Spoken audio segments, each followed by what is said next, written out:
کیا آپ نے کبھی غور کیا ہے کہ قرآن میں بعض الفاظ کا ترجمہ ایک ہی طرح سے کیا جاتا ہے، حالانکہ عربی میں وہ دو الگ الگ الفاظ ہوتے ہیں؟ کیا یہ صرف اس وجہ سے ہے کہ قرآن مترادفات استعمال کرتا ہے، یا یہاں کچھ اور معاملہ ہے؟ مسلمان علماء اور قرآن کے مفسرین جیسے ابن تیمیہ وغیرہ نے اس بات کی طرف اشارہ کیا ہے کہ قرآن میں ترادف یا تو انتہائی نایاب ہے یا بالکل موجود ہی نہیں۔ لہٰذا قرآن میں بعض الفاظ کا ایک ہی ترجمہ ہونا اس بات کی ہرگز دلیل نہیں کہ وہ دونوں الفاظ ایک جیسے ہیں، یا یہ کہ وہ ایک دوسرے کی جگہ استعمال ہو سکتے ہیں۔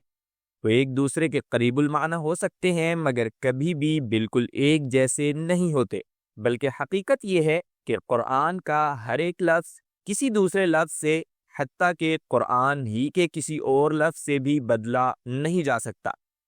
مثال کے طور پر اگر آپ اس آیت کو دیکھیں، فَمَن تَبِعَ هُدَايَ فَلَا خَوْفٌ عَلَيْهِمْ وَلَا هُمْ يَحْزَنُونَ،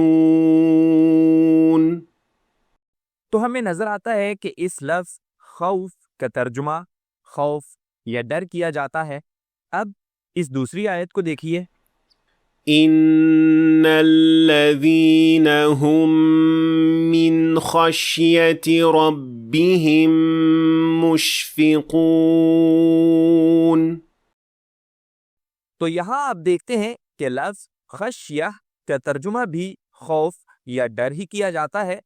تو کیا اس کا مطلب یہ ہے کہ ہم ان دونوں الفاظ کو آپس میں بدل سکتے ہیں اور آیت کا مفہوم بالکل وہی رہے گا؟ کیا اس سے وہی معنی پیدا ہوں گے؟ ہرگز نہیں۔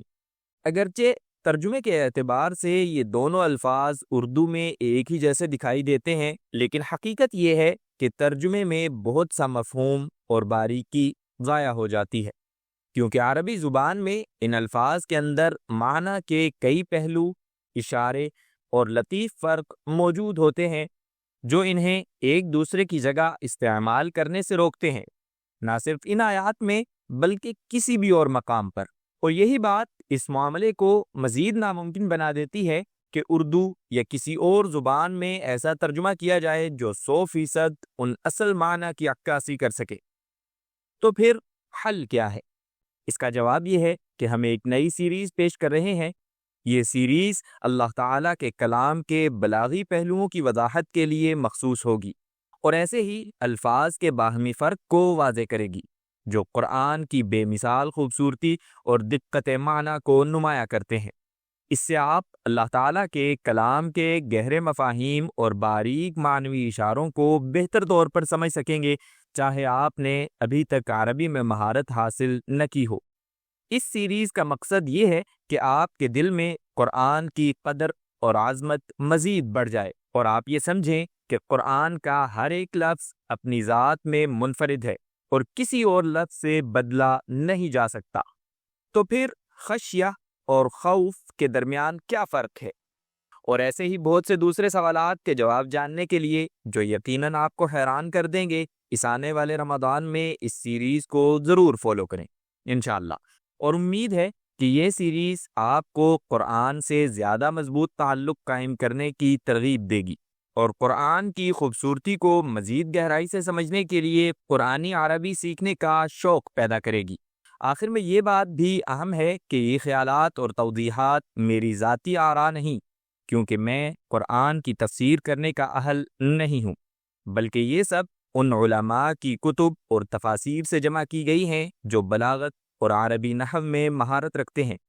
اور امید ہے کہ یہ سیریز اس سوال کا جواب بھی دے گی کہ اس چینل کا نام عربی 101 کیوں ہے، قرآن 101 کیوں نہیں۔